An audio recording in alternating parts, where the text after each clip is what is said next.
Europa dispone de 2 años nada más para corregir los vicios de construcción del euro.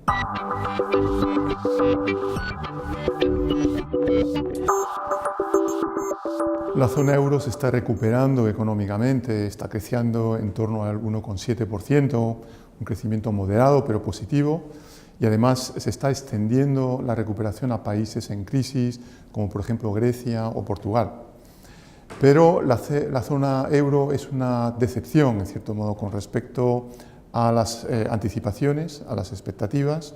Crece menos que los otros países europeos, 2 puntos menos en los últimos 4 años que los otros países europeos, Reino Unido, países nórdicos, y además es una zona con una tasa de paro elevada.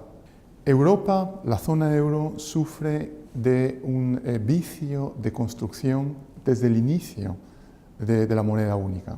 ¿Por qué? Básicamente porque la moneda única no está respaldada por un Estado. En el caso de Estados Unidos, por ejemplo, el dólar tiene como apoyo importantísimo el Tesoro Público americano. En el caso de Europa, una deuda pública no se ve respaldada por el Banco Central Europeo en caso de, por ejemplo, un déficit público. Un tesoro público, por ejemplo, España, no puede recurrir directamente al Banco Central. Y eso significa que prácticamente el trato es igual, idéntico al de una emisión privada, de una empresa normal y corriente. Y esto se vio en el momento de la crisis de las primas de riesgo en el 2010.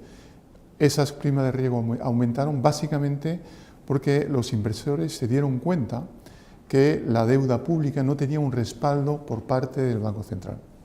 El segundo problema es que los ahorradores tienen que tener cuidado dónde invierten, en qué país sitúan sus depósitos bancarios. Normalmente, en una zona como, por ejemplo, los Estados Unidos, es indiferente el ahorrador a la hora de abrir una cuenta en un banco. En el caso de Europa, si la abre en un país, por ejemplo Grecia, que los bancos tienen dificultades, evidentemente es una cuenta que tiene un cierto riesgo. Y por eso han habido situaciones en los últimos años en que ha habido una especie de pánico bancario, personas que tienen depósitos y que prefieren llevarse los depósitos a otros países europeos. Por eso hace falta un seguro de depósito único para toda Europa que todavía no existe. Tercer vicio de construcción, Europa no dispone todavía de un instrumento de respuestas a las crisis. Ya se dio una, evidentemente, en el 2008, otra vez en el 2010, y puede surgir una nueva crisis. Haría falta un instrumento macroeconómico que permite a Europa distribuir poder adquisitivo, contrarrestar la crisis, amortiguarla, mediante, por ejemplo, un seguro de desempleo europeo, y en este momento no existe. En caso de expansión, ese instrumento se puede retraer, se puede reducir su volumen, de manera que, en cierto modo, actúe a la baja como al alza ese tipo de instrumento.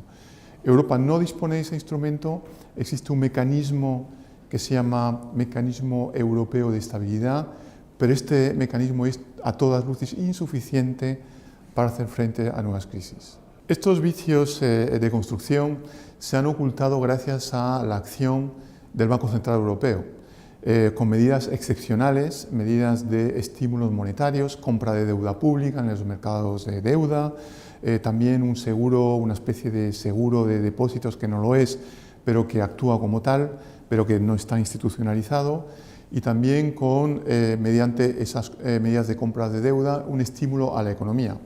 Pero estas medidas, hay que recordarlo, son temporales, y el Banco Central Europeo ha anunciado ya una reducción del volumen de medidas a partir del mes de abril de este mes, y posiblemente estas medidas se empiecen a reducir drásticamente a partir de inicios del año que viene y se acabarán a finales de 2018, con lo cual Europa dispone de 2 años para reconstruir la zona euro, para añadir un seguro de depósitos europeo, un mercado único bancario, para que el Banco Central realmente actúe como prestamista de última instancia y para la creación de un instrumento de reacción a futuras crisis.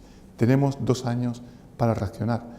Si no se consigue, evidentemente la moneda única corre el peligro de desaparecer o de sufrir convulsiones importantísimas que harían falta, digamos, una respuesta de un tamaño que es inimaginable en los momentos actuales.